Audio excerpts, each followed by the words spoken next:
Bom dia, boa tarde, boa noite. Eu gostaria aqui de fazer um vídeo rápido. Por quê? Porque eu tava jogando ultimamente Zelda A Link to the Past pela primeira vez. Praticamente a primeira vez, na verdade. É... E...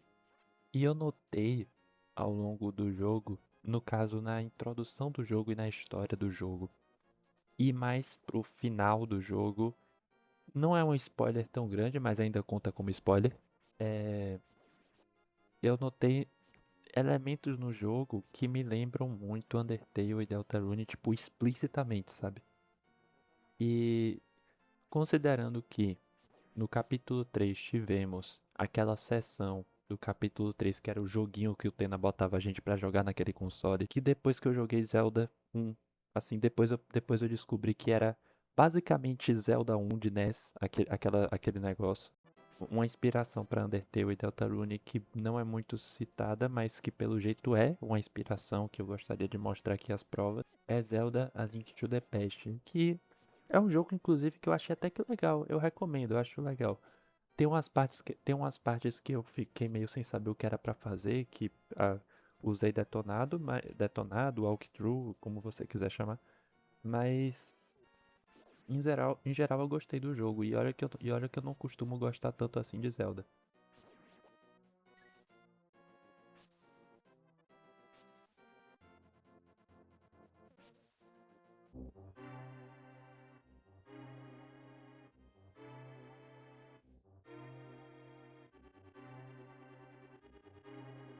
Há muito tempo atrás, no belo reino de Hyrule, circundado por montanhas e florestas,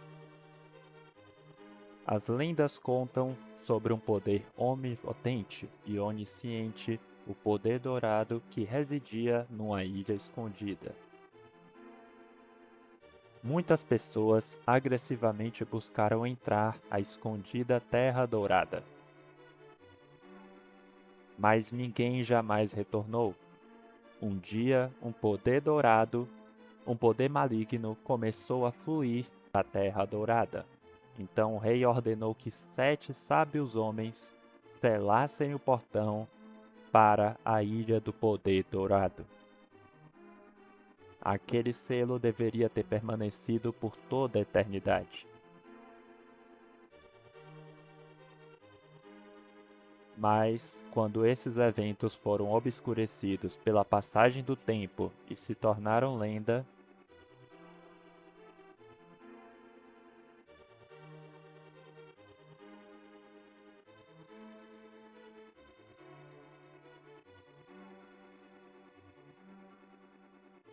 o misterioso feiticeiro conhecido como Aganin veio a Hyrule para libertar o selo.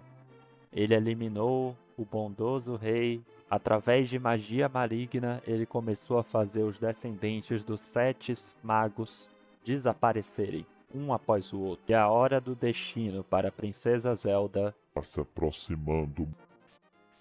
como dá pra ver, né, como foi narrado aí, produção, existe esse Evil Golden Power, né, tipo esse poder dourado maligno que no passado foi selado por sete magos. E se a gente lembrar bem da história de Undertale, os monstros foram selados com magia por exatamente 7 magos no subsolo. Aí até aqui tudo bem, pode ser coincidência, pode ser só porque 7 é um número comum, né? Mas enfim. E aí, só que aí depois a gente descobre a semelhança com Deltarune, que é o quê? Nesse jogo, nesse jogo existe literalmente Dark World e Light World. Não é metafórico. O jogo literalmente usa esses nomes, Dark World e Light World. O mundo que o Link, né, a maior parte do jogo a gente joga na seção chamada de Light World, que é o jogo padrão, que é a época em que o Link vive. Mas quando a gente chega lá pro finalzinho do jogo, a gente li- consegue romper a barreira mágica entre o Dark World e o Light World. Ou seja, não apenas existe um Dark World e o Light World, mas eles são separados porém utilizando mecânicas específicas, mágicas, você consegue romper a barreira entre os dois mundos, que é parecido com a Fonte das Trevas, com o que uma Fonte das Trevas em Deltarune faz. Então, considerando esses dois fatores e considerando que em Deltarune já temos a referência Zelda 1 de NES, acredito que essa é outra referência a ser mencionada.